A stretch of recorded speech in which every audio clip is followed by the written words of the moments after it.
हमने तो सिर्फ बहादुरी के किस्से सुने थे, सिर्फ किस्से सुने थे कि कोई, हम तो सोचते थे कोई तो होगा जो पानी पिलाएगा अमेरिका को, कोई है। लेकिन अल्लाह के घर में देर है अंधेर नहीं है।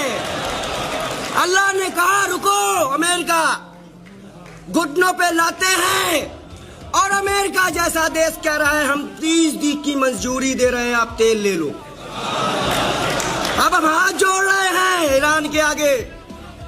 और मैं आपको बता दूं, जो अपने हक, ईमान और मजहब, धर्म पे चलेगा, जो अल्लाह पे भरोसा रखेगा, नबी पे भरोसा रखेगा, वो नहीं हार सकता, नहीं हरा सकते। 72 ने हरा दिया, करबला हमने सुना है, आज देख रहे हैं।